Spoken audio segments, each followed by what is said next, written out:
दिल्ली सरकार ने वायु प्रदूषण को कम करने और स्वच्छ पर्यावरण सुनिश्चित करने के लिए एक महत्वपूर्ण कदम उठाया है। 1 अप्रैल 2025 से 15 साल से अधिक पुराने पेट्रोल और डीजल वाहनों को राजधानी के पेट्रोल पंपों पर ईंधन नहीं मिलेगा। पर्यावरण मंत्री मंजिंदर सिंह सिरसा ने इस फैसले की घोषणा करते हुए कहा कि यह कदम दिल्ली में बढ़ते वायु प्रदूषण को नियंत्रित करने और सार्वजनिक परिवहन को बढ़ावा देने के उद्देश्य से लिया गया है।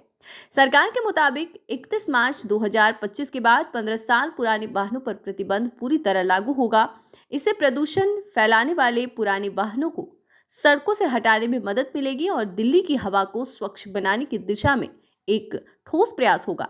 साथ ही इस फैसले के बाद इलेक्ट्रिक वाहनों और सार्वजनिक परिवहन की ओर रुख करेंगे, जिससे दिल्ली की यातायात व्यवस्था को भी लाभ मिलेगा। इस फैसले का सीधा असर हजारों वाहन मालिकों पर पड़ेगा, जिन्हें अब अपने पुराने वाहनों के लिए वैकल्पिक समाधान तलाशना होगा।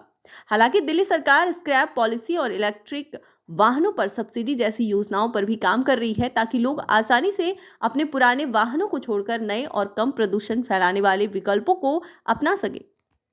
विशेषज्ञों का मानना है कि पुराने वाहन प्रदूषण का एक प्रमुख कारण है और उन्हें हटाने से हवा की गुणवत्ता में सुधार होगा, जिससे लोगों को सांस लेने में राहत मिलेगी। दिल्ली सरकार ने पहले भी ग्रीन वाहनों को बढ़ावा देने के लिए कई योजनाएं शुरू की थी और अब नए फैसले से राजधानी में स्वच्छ और हरित परिवहन को प्रोत्साहित किया जाएगा। इस फैसले पर जनता की मिलीजुली प्रतिक्रिया देखने को मिल रही है। कुछ लोग इसे पर्यावरण के लिए फायदेमंद बता रहे हैं, जबकि कुछ लोगों को चिंता है कि वे अपने पुराने वाहनों को क्या करेंगे।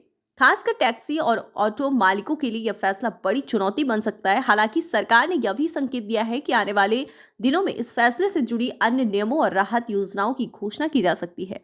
सरकार ने साफ कर दिया है कि प्रदूषण को नियंत्रित करने के लिए यह सिर्फ पहला कदम है। आने वाले समय में और भी सख्त नियम लागू किए जा सकते हैं, जिससे दिल्ली को एक स्वच्छ और हरित शहर बनाया जा सके। दिल्ली में पहले से ही graded response action plan GRAP लागू किया जाता है, जिसके तहत प्रदूषण के स्तर के आधार पर अलग अलग प्रतिबंध लगाए जाते हैं। दिल्ली सरकार का यह फैसला शहर के पर्यावरण और जनता की सेहत के लिए एक महत्वपूर्ण कदम है। हालांकि इससे प्रभावित होने वाले लोगों को राहत देने के लिए उचित योजनाएं और सब्सिडी सुनिश्चित करना भी सरकार की जिम्मेदारी होगी। अब देखना यह भी होगा कि इस फैसले को कितनी प्रभावी तरीके से लागू किया जाता है और जनता इसे किस तरह स्वीकार करती है।